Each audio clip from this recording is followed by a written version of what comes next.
ಬಳ್ಳಾರಿಯ ಖಾಸಗಿ ಶಾಲೆಯಲ್ಲಿ ವಿದ್ಯಾರ್ಥಿ ಹಲ್ಲೆ ಪ್ರಕರಣ ಘಟನೆಯನ್ನ ಖಂಡಿಸಿ ಬಳ್ಳಾರಿಯಲ್ಲಿ ಎಬಿವಿಪಿ ಪ್ರತಿಭಟನೆಯನ್ನ ಮಾಡ್ತಾ ಇದ್ದಾರೆ. ವಿದ್ಯಾರ್ಥಿ ಸಾವಿಗೆ ನ್ಯಾಯವನ್ನ ಒದಗಿಸಬೇಕು ಅಂತ ಒತ್ತಾಯಿಸಿ ಎಬಿವಿಪಿ ವಿದ್ಯಾರ್ಥಿಗಳು ಪ್ರತಿಭಟನೆಯನ್ನ ಮಾಡ್ತಾ ಇರುವಂತದ್ದು. ಬಳ್ಳಾರಿಯ ಖಾಸಗಿ ಶಾಲೆಯಲ್ಲಿ ನಡೆದಿದ್ದಂತ ಘಟನೆ. ಬಳ್ಳಾರಿಯಲ್ಲಿ ಎಬಿವಿಪಿ ಸಂಘ ಈಗ ಪ್ರತಿಭಟನೆಗೆ ಮುಂದಾಗಿದ್ದಾರೆ. ವಿದ್ಯಾರ್ಥಿ ಸಾವಿಗೆ ನ್ಯಾಯ ಸಿಗಬೇಕು ಅಂತ ಒತ್ತಾಯಿಸಿ ನಡೀತಾ ಇರುವಂತ ಪ್ರತಿಭಟನೆ ಮೂಲಕ ಜಿಲ್ಲಾಧಿಕಾರಿ ಕಚೇರಿಗೆ ಜಾಥಾ ಹೋಗಿದ್ದಾರೆ. ಬಳ್ಳಾರಿಯಲ್ಲಿ ಇತ್ತೀಚೆಗೆ ಈ ರೀತಿಯಾದಂತಹ ಪ್ರಕರಣಗಳು ಹೆಚ್ಚಾಗ್ತಿವೆ ಅಂತಾನೆ ಹೇಳ್ಬೋದು. ಅಮಾಯಕ ವಿದ್ಯಾರ್ಥಿಯ ಸಾವಿಗೆ ಯಾರು ಹೊಣೆ ಹಾಗಿದ್ರೆ ಅಂತ ಎಬಿವಿಪಿ ಪ್ರತಿಭಟನೆಗೆ ಮುಂದಾಗಿರುವಂತದ್ದು.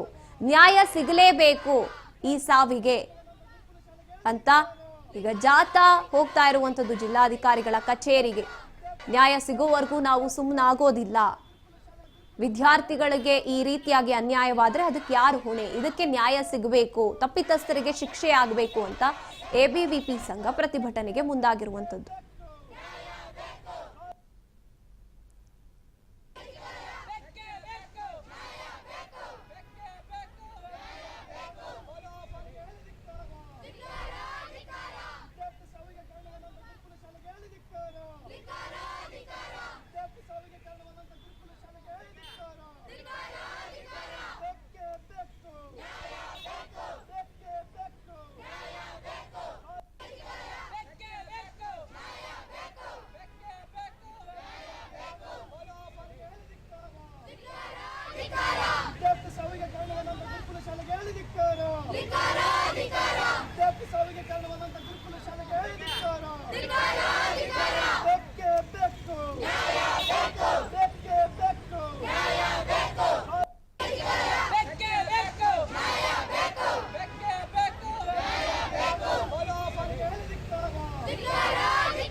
ನಮ್ಮ ವಿಜಯಪುರ ಮಹಾನಗರ ಪಾಲಿಕೆಯಲ್ಲಿ ನಾವು ಘನತ್ಯಾಜ್ಯ ವಸ್ತು ಪ್ರತಿದಿನ ಸರಿಸುಮಾರು 130ರಿಂದ 140 ಟನ್ನಷ್ಟು ನಮ್ಮದು ಘನತ್ಯಾಜ್ಯ ವಸ್ತು ಉತ್ಪತ್ತಿ ಆಗ್ತದೆ. ಅದನ್ನು ನಾವು ಪ್ರತಿದಿನ ನಮ್ಮ ಮನೆಯಿಂದ ಕಸ ಸಂಗ್ರಹಿಸುವ ವಾಹನಗಳು ಹಾಗೂ ವಾಣಿಜ್ಯ ಸಂಕೀರ್ಣಗಳಿಂದ ಕಸಗಳನ್ನು ಸಂಗ್ರಹಿಸಿ ನಮ್ಮ ತಾಜಾ ವಸ್ತು ವಿಲೇವಾರಿ ಘಟಕಕ್ಕೆ ನಾವು ದಿನ ಸಾಗಿಸ್ತೇವೆ.